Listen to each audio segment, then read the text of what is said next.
আসসালামু আলাইকুম। সবাই কেমন আছেন? আশা করি যে যেখানে আছেন সবাই খুব ভালো আছেন, সুস্থ আছেন। আমরাও খুব ভালো আছি। দেখুন আজ আপনাদের সামনে নিয়ে হাজির হয়েছি গরুর মাংসের একটি দারুণ রেসিপি। খুবই সুস্বাদু এবং লোভনীয় স্বাদে গরুর মাংসের লাল ঝোল রেসিপি। এই লাল ঝোল রেসিপিটা কিন্তু সবাই খুব পছন্দ করে। চলুন আমরা রান্নায় চলে যাই। দেখুন আমি এখানে ১ কেজি পরিমাণ মাংস নিয়েছি, গরুর মাংস। আমি এখানে তেল চর্বি সহ নিয়েছি। আমি কিন্তু সবসময় মাংসটা রান্না করার সময় তেল চর্বি সহকারেই মাংসটা নিয়ে থাকি। এবারে আমি এই মাংসের ভিতরে দিয়ে দেবো গোটা গরম মসলা। আমি এখানে একটি তেজপাতা দিয়েছি, মাঝখান থেকে কেটে দিয়েছি। এবারে আমি দিয়ে দেবো ১ চামচ আদার পেস্ট। আর আমি দিয়ে দেবো রসুনের পেস্ট। আমি উঁচু করে দিয়েছি রসুন পেস্ট এবং আদা পেস্ট। এবারে আমি এখানে দিয়ে দেবো উঁচু করে ১ চামচ জিরার পেস্ট।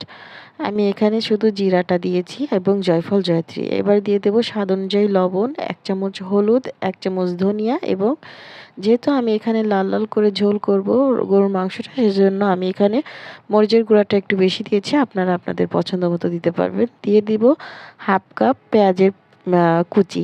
আমি এখানে পেঁয়াজ কুচি দিয়েছি, আপনারা চাইলে পেঁয়াজের পেস্টও দিতে পারেন। দিয়ে দেবো সরিষার তেল। আমি সরিষার তেলটা খুবই কম দিয়েছি। গরুর মাংস যখনই রান্না করবেন তখন কিন্তু সরিষার তেল দিয়ে রান্না করবেন, এতে করে খেতে খুব ভালো লাগে।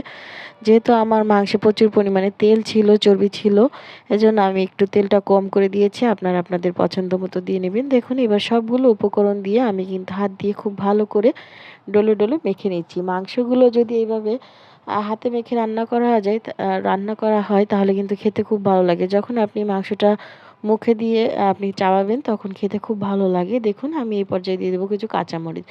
কাঁচামরিচটা অবশ্যই দিবেন, এটা স্কিপ করবেন না। কাঁচামরিচটা দিলে কি হয়, এর যে কাঁচামরিচের এক্সট্রা একটা কিন্তু স্বাদ আছে এবং সুন্দর একটা ফ্লেভার আছে। দেখুন আমার এটা মাখানো হয়ে গেছে। এবার আমি এটাকে ঢাকনা দিয়ে ঢেকে রাখবো 30 মিনিটের জন্য। আমি 30 মিনিট পর এটা রান্না করব। আপনাদের হাতে যদি সময় থাকে আপনারাও রাখবেন। দেখুন 30 মিনিট পরে কিন্তু আমি চুলাটা অন করে দিয়েছি। এ পর্যায়ে কিন্তু আমার মাংসটার থেকে সামান্য পানি ছেড়ে দিয়েছে। আমি এভাবেই রান্না করব 10 মিনিট, যাতে এ থেকে প্রচুর যে পানিটা আছে মাংসে ওই পানিটা যাতে ছেড়ে দেয়। এই তো দেখুন 10 মিনিট পরে এই যে ফিরে এসেছি। এই যে 10 মিনিট পরে দেখুন কতটা পরিমাণে পানি ছেড়ে দিয়েছে মাংস থেকে। গরুর মাংসে কিন্তু প্রচুর পরিমাণে পানি থাকে। এই যে দেখুন, এই যে সম্পূর্ণ পানিটাই কিন্তু ছেড়ে দিয়েছে। এই পানিটাই কিন্তু আমি কষানোর কাজে ব্যবহার করব। যেহেতু গরুর মাংস সুন্দর করে কষাতে হবে, যতটা কষাবেন ততই ভালো লাগবে। দেখুন এই যে আমি ফিরবো এটা 10 মিনিট 15 মিনিট কষিয়ে। দেখুন এই যে আমার মাংসটা কিন্তু খুব সুন্দর করে কষানো হয়ে গেছে। এই যে পুরোটা তেল ভেসে উঠেছে দেখুন। একদমই তেল ভেসে উঠেছে।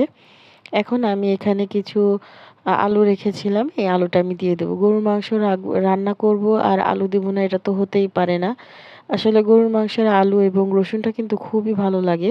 আমি এখানে আলু এবং রসুন দিয়েছি। যারা আলু পছন্দ না করেন তারা কিন্তু এটা স্কিপ করতে পারেন। আমার কাছে পছন্দ, এজন্য আমি আলুটা দিয়েছি। দেখুন এই যে আলুটা দিয়ে আমি আবারও ঢাকনা দিয়ে ঢেকে এটাকে আলু এবং মাংসটাকে ভালো করে কষিয়ে নেব।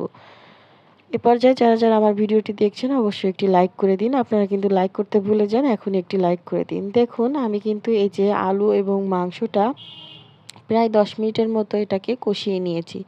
প্রথমেই বলেছি যেহেতু গরুর মাংস সেহেতু খুব ভালো করে কষিয়ে নিতে হবে।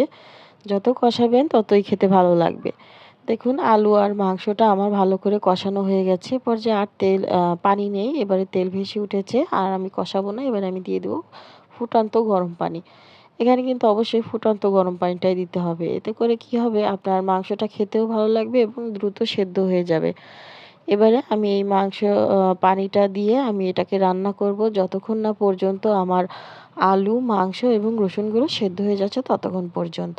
দেখুন আমি ঢাকনা দিয়ে ঢেকে দিলাম।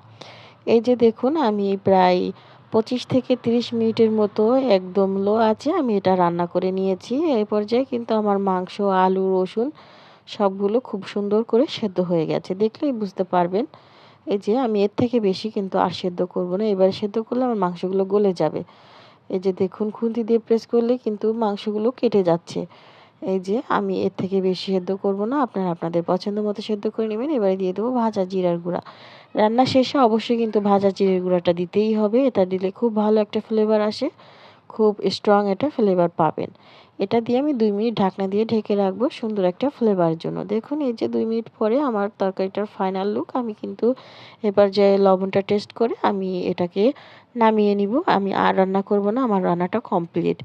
এবারে আমি আপনাদের পরিবেশন করে দেখাচ্ছি। দেখুন এই যে আমার রান্নাটা হয়ে গেছে। এই যে দেখুন আমি পরিবেশন করে দেখালাম। এই যে দেখুন দেখতে কতটা লোভনীয় লাগছে একদম গরুর মাংসের লাল লাল ঝোল। এটা কিন্তু খুবই পছন্দের, সবারই পছন্দের। এমন কেউ নেই যে গরুর মাংসের লাল লাল এই ঝোলের রেসিপিটা পছন্দ করে না।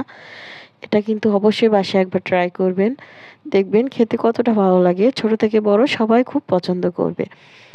আমার ভিডিওটি ভালো লাগলে আপনারা লাইক, কমেন্ট, শেয়ার করবেন এবং আমার চ্যানেলটি সাবস্ক্রাইব করে রাখবেন। দেখুন এইরকম একটি তরকারি যদি গরম ভাত, রুটি, পরোটা, পোলাও সবকিছুর সাথে কিন্তু আপনি সার্ভ করতে পারবেন। খেতে অসম্ভব মজা।